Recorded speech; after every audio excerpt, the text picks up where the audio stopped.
ઇન્દ્રિયોની ચંચળતા ટાળ્યાનું, પોતાના અંગના શબ્દો ગ્રહણ કર્યાનું. સ્વામિનારાયણ રે સંવત 1877ના માગશર સુધી પંચમીને દિવસ રાત્રિને સમય શ્રીજી મહારાજ ગામ શ્રી લોયા મધ્યે સુરા ભક્તના દરબારમાં વિરાજમાન હતા અને ધોરો ફેંટો મસ્તકે બાંધ્યો હતો અને ધોરી છીટની ડગલી પહેરી હતી અને ધોરો ખેસ પહેર્યો હતો ને પોતાના મુખારવિંદની આગળ પરમહંસ તથા દેશ દેશના હરિભક્તની સભા ભરાઈને બેઠી હતી. તે સમયને વિશે શ્રીજી મહારાજને મુક્તાનંદ સ્વામીએ પ્રશ્ન પૂછ્યો છે. જે ભોરો હોય તેને તો કોઈ સ્વભાવ દેખીને સંતનો અવગુણ આવે, પણ જે ડાયો હોય તેને સંતનો અવગુણ કેમ આવે છે? ત્યારે શ્રીજી મહારાજ બોલ્યા છે, જે ડાયો હોય તેને પોતામાં જે કોઈ અયોગ્ય સ્વભાવ દેખ્યામાં આવ્યો ને તેની ઉપર પોતે અતિ દોષ બુદ્ધિ રાખીને દ્વેષે સહિત તે સ્વભાવને ટાળ્યાનો દાખલો કરતો હોય અને તે સ્વભાવ ઉપર પોતાને અતિ ખાર હોય અને તેનો તે સ્વભાવ કોઈ બીજા સંતમાં દેખાય ત્યારે તેનો અભાવ આવે છે. અને જે મૂર્ખ હોય તે તો પોતાના સ્વભાવને ટાળે નહીં ને બીજા સંતમાં કાંઈક તે સ્વભાવ દેખે તો તેનો અવગુણ લે છે, તેને મૂર્ખ કહીએ. ત્યાર પછી શ્રીજી મહારાજ નાના નાના પરમહંસને તેડાવીને પોતે પ્રશ્ન શીખવવા લાગ્યા અને પોતે ઉત્તર કરવા લાગ્યા. તેમાં પ્રથમ તો પોતે એમ પ્રશ્ન પૂછ્યો છે, કામ, ક્રોધ અને લોભાદિક શત્રુનો જે વેગ, તેનું જે તીવ્રપણું ને મંદપણું તે બાર, યૌવન અને વૃદ્ધ તેણે કરીને છે. કેવી રીતે? તો બારપણામાં મંદ વેગ હોય અને યૌવન અવસ્થામાં તીવ્ર વેગ હોય ને વળી પાછું વૃદ્ધપણામાં મંદપણું થાય. એમ કામાદિકનું તીવ્ર મંદપણું છે તે તો જણાય છે, પણ વિચારે કરીને તેનું મંદપણું છે કે નહીં? ત્યારે તેનો ઉત્તર પોતે જ કર્યો છે. વિચારે કરીને પણ કામાદિકનું મંદપણું છે તે વિચાર કેમ કરે? તો બાળક અવસ્થામાં મંદપણું છે અને યવન અવસ્થામાં તીવ્રપણું છે ને વૃદ્ધ અવસ્થામાં પાછું મંદપણું છે. તે તો આહારે કરીને છે. જે 12 અવસ્થાને વિશે પણ આહાર થોડો છે, માટે કામ પણ ઓછો છે ને વૃદ્ધ અવસ્થામાં પણ આહાર ઓછો હોય એટલે કામ પણ ઓછો હોય અને યવન અવસ્થામાં આહારની વૃદ્ધિ હોય એટલે કામની પણ વૃદ્ધિ હોય.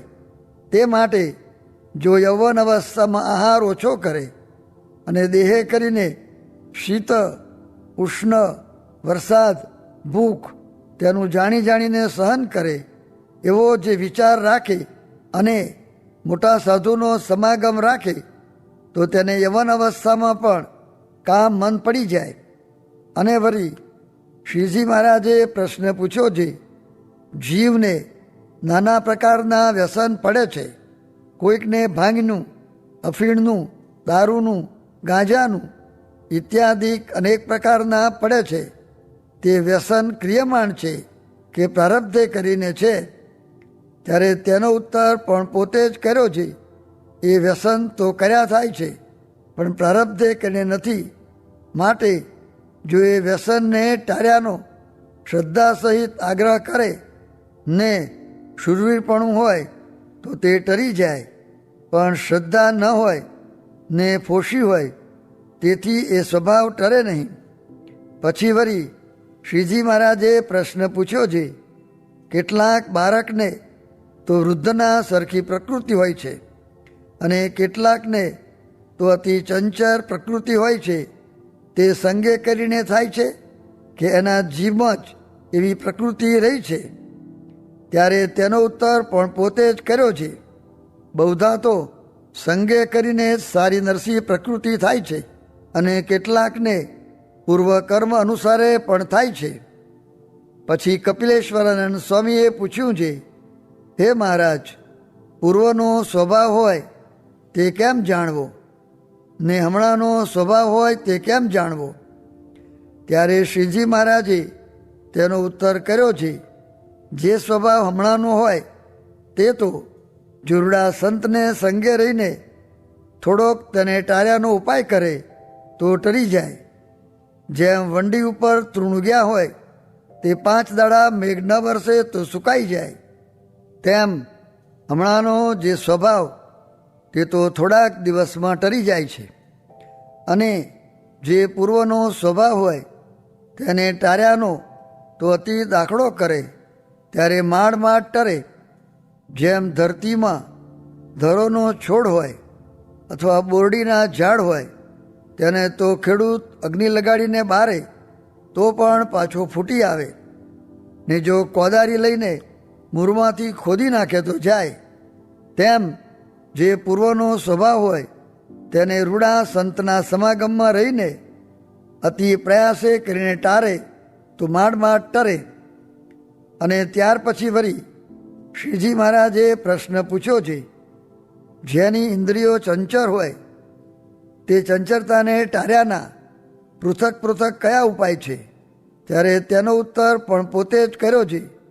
ચક્ષુ ઇન્દ્રિયની ચંચળતા ટાળ્યાનો એ ઉપાય છે, જે નાસિકાગ્ર દ્રષ્ટિ રાખે ને આડું અવરું જુએ નહીં, ભણવું હોય તો ભણ્યા કરે તથા ભજન સ્મરણ કર્યા કરે, અને એમ કરતાં સ્ત્રીયાદિક દેખાઈ જાય ને અયોગ્ય ઘાટ ન થયો હોય તો પણ નેત્રને ઉઘાડા રાખીને મેષોન મેષે રહિત કરીને જ્યાં સુધી નેત્ર સારી પેઠે બરે અને આંસુ ચાલે ત્યાં સુધી ઘડી બે ઘડી પર્યંત જોઈ રહે, ત્યારે તેની દ્રષ્ટિ ચંચળ હોય તો પણ વશ થઈ જાય છે. અને નાસિકા ઇન્દ્રિય છે તે કોઈનું શરીર અથવા મુખ કે વસ્ત્ર તે ગંધાતું હોય તેનો ગંધ લે ત્યારે તે ન ગમે, ત્યારે તેનો એમ વિચાર કરે છે, મારો દેહ પણ ઉપરથી સારો છે, પણ માય તો રુધિર માંસ હાડકાં છે તથા પેટમાં મર મૂત્ર આંતરડા છે. એમ વિચાર કરે તો નાસિકાની ચંચળતા ટરે અને કાનની ચંચળતા એમ ટરે, જે કોઈ રમૂજ થતી હોય અથવા ભવાઈ થતી હોય તો તેને સાંભળ્યામાં હેત થાય, ને ભગવાનની કથા કીર્તન સાંભળ્યામાં નિદ્રા આવે ત્યારે ઊભા થવું અને નિદ્રા આરસને ટાળવું, ને ભગવાનની કથા સાંભળ્યામાં શ્રદ્ધા રાખવી ને હેત રાખવું તો કાન જીતાય. અને ત્વચા ઇન્દ્રિયને એમ જીતે છે, જાણી જાણીને ટાઢ, તડકો, વરસાદ તેને ખમવો ને ગોધડી હોય તે ઉશીકે મૂકી રાખવી અને સારી પેઠે ટાળવાય ત્યારે ઓઢવી તથા જ્યાં ત્યાં પડી રહેવું. એમ કરીને ત્વચાને બારી નાખે. એમ કરે તો ત્વચા ઇન્દ્રિયની ચંચળતા ટરે અને હાથની ચંચળતા એમ ટરે છે, જ્યારે હાથ નવરા હોય ત્યારે હાથમાં મારા રાખીને શ્વાસોશ્વાસે ભગવાનનું નામ લઈને તે મારા ફેરવવી, પણ ઉતાવળી લહર કે મારા ન ફેરવવી. અને કેટલાક એમ કહે છે જે મને કરીને તો નામ વધુ લેવાય, એ વાત ખોટી છે. જેટલા જીભે લેવાય તેટલા જ મને કરીને લેવાય છે. એમ કરે તો હાથની ચંચળતા ટરે અને પગ ચંચળ હોય તો આસનને જીતવું તો પગ જીતાય, અને શિષ્ણ ચંચળ હોય તો જેમ ઝીણી ખસ હોય કે રાતી દાદર હોય તેને ખંજોરીએ તો લોહી નીકળે ત્યાં સુધી ખરટ ટરે નહીં, અને જો ન ખંજોરીએ તો તે એમને એમ બરી જાય. તેમ શિષ્ણ ઇન્દ્રિયમાં ચાર આવે તો પણ તેને હાથે કરીને અડે જ નહીં. અને જો શિષ્ણમાં વાયુ ભરાતો હોય તો આહાર થોડો કરે ને ઉપવાસ કર્યા કરે ને દેહને બરહીન કરી નાખે તો શિષ્ણ જીતાય. અને જીવા ઇન્દ્રિયને જીતવી હોય તો જે વસ્તુ જીભને ગમતી હોય તે વસ્તુ ના આપવી અને આહાર યુક્ત કરવો તો જીવવાની ચંચળતા ટરે. અને વાણી ચંચળ હોય તો એમ ટરે જે મુક્તાનંદ સ્વામી જેવા વાર્તા કરતા હોય તથા કથા વાંચતા હોય તે વચમાં પોતે ડાપણ કરીને બોલવું નહીં, અને જો વચમાં બોલાઈ જાય તો 25 મારા ફેરવવી તો વાણીની ચંચળતા ટરી જાય. અને વળી શ્રીજી મહારાજે પ્રશ્ન પૂછ્યો છે, એ સર્વે ઇન્દ્રિયો છે તેમાંથી એકને પરિપક્વ જીતે તો સર્વે ઇન્દ્રિયો જીતાય એવી કઈ ઇન્દ્રિય છે? ત્યારે તેનો ઉત્તર પણ પોતે જ કર્યો છે, એક જીહવાને પરિપક્વ જીતે તો બીજા સર્વે ઇન્દ્રિયો જીતાય છે. ત્યાર પછી વળી શ્રીજી મહારાજે પ્રશ્ન પૂછ્યો છે, જે પુરુષને અંતરમાં કામ વ્યાપ્યો હોય તેને બહારથી કેમ જાણીએ જે એને કામ વ્યાપ્યો છે? અને એનું જે અંગ તે તો વસ્ત્રમાં ઢાંક્યું હોય છે. ત્યારે એનો ઉત્તર પણ પોતે જ કર્યો છે, જેને કામ વ્યાપે તેના નેત્રાદિક જે સર્વેન્દ્રિયો તે ચંચળ થાય ત્યારે જાણવું જે એ કામે વ્યાકુળ થયો છે.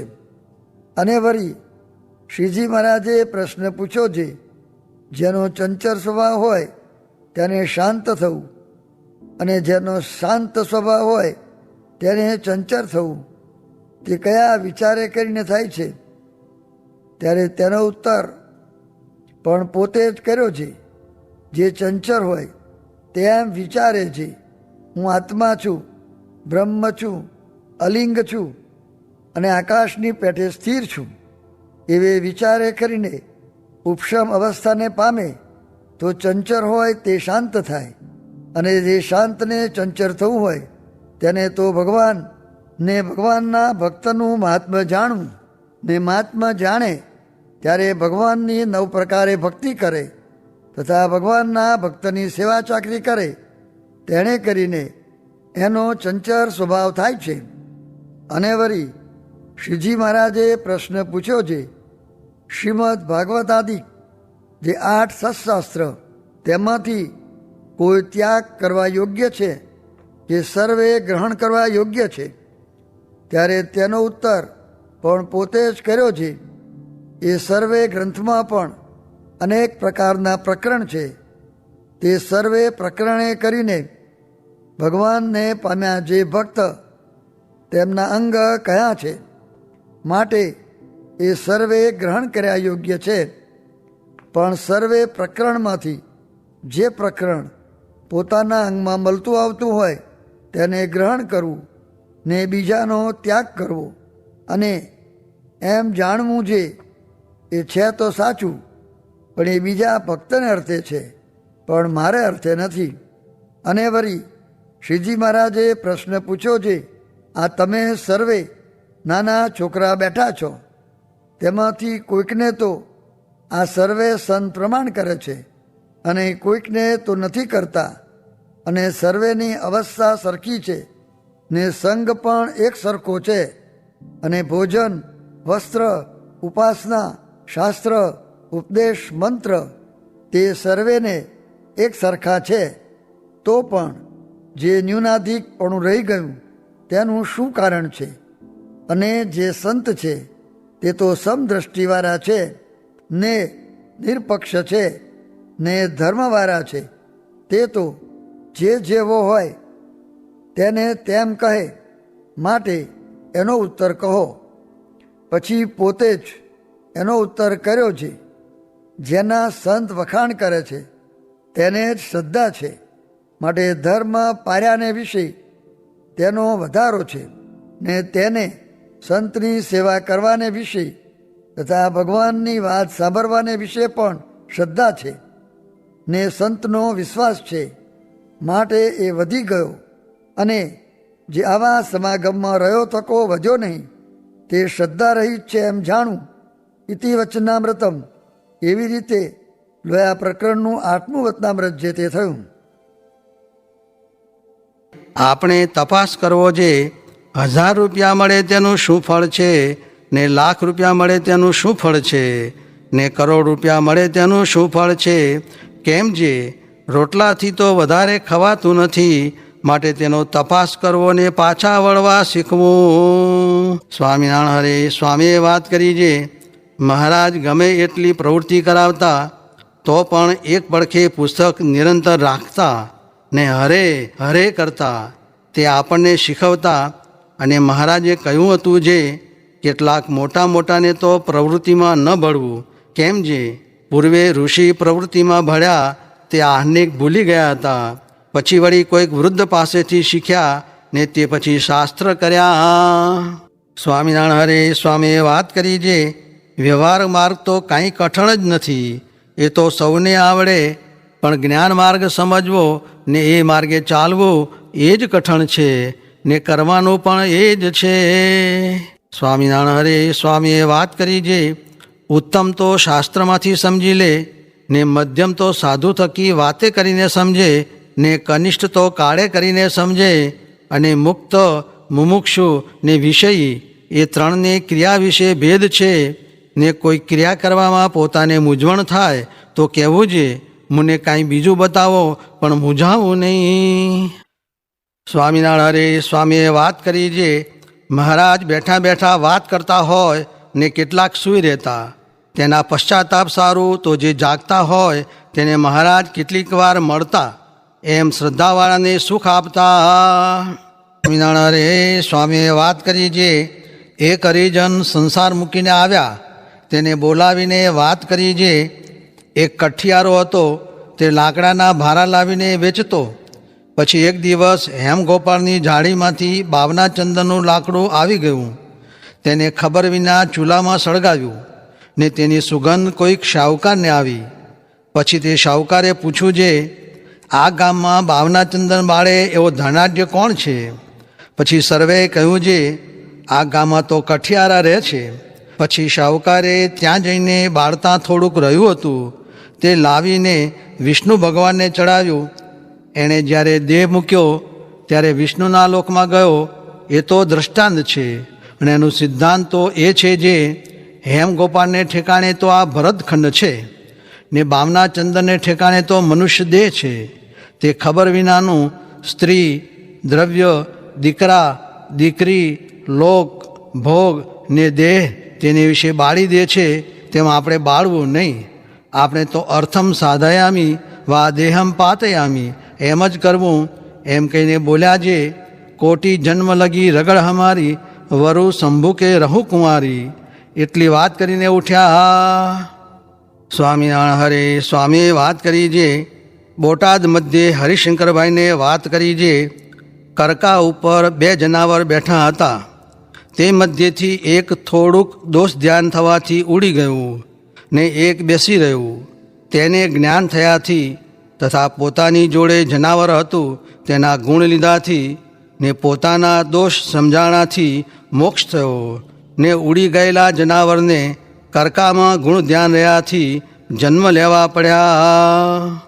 સ્વામિનારાયણ હરે સ્વામીએ વાત કરી જે જેને ભગવાન ભજવા હોય તેનાથી બધાયની મરજી રાખી શકાય નહીં, તેનાથી તો ભગવાનની મરજી સચવાય. સ્વામિનારાયણ હરે સ્વામીએ વાત કરી જે બજારમાં ને પાડોશમાં વિષયના ઢોલ વાગે છે તે સાચવવું, નીકર નાક કપાઈ જશે. ઓલ્યા કેશોદવાળાને 60,000 દંડ ભરવો પડ્યો, તેની 60 બાયડી થઈ. તે એક કરી હોત તો ધર્મ ન લોપાત, માટે ધર્મ લોપે આમ થાય છે. માટે ધર્મ રાખીને પ્રભુ ભજવા. અને મોટો અન્નકૂટ કર્યો ત્યારે ભક્તિ માતાએ પ્રત્યક્ષ દર્શન આપ્યા. ત્યારે બાયું કહે મહારાજ આ ભક્તિ માતા આવ્યા છે. ત્યારે કહે રાખો ને જાઓ કહો જે રહેશો. પછી એમ કહ્યું એટલે કહે હું તો પતિવ્રતા છું, તે જો ધર્મ રાખો તો હું રહું. પછી મહારાજ કહે જો ધર્મ રાખશો તો ભક્તિ રહેશે. માટે આપણે પણ સૌ ત્યાગી ગ્રસ્ત જો ધર્મ રાખશું તો ભક્તિ રહેશે, એમ સિદ્ધાંત છે. સ્વામિનારાયણ હરે સ્વામીએ વાત કરી જે માન, કામ, ક્રોધમાં જીવ ભરાઈ રહ્યો છે, તેણે શું ભગવાન ભજાય છે? ને ગ્રામ્ય વાર્તાનું કહ્યું છે. ગ્રામ્ય વાર્તા 3 જણ હતા તે કરતા. તેને મહારાજ કહે છે આને આમ પાસે આવા દેશોમાં એ ગ્રામ્ય વાર્તા કરે છે. માટે પ્રયોજન માત્ર વાત કરવી, પણ બીજી રાજાની ને શાહુકારની તે શા સારું કરવી જોઈએ? ભગવાન વિના વાત કરવી ને ભગવાનની સ્મૃતિ વિના ખાવું એ ધૂળ જેવું છે. માટે સાધુનો સમાગમ કરીને કામ, દેહાભિમાન ને ક્રોધ એ ટાળવા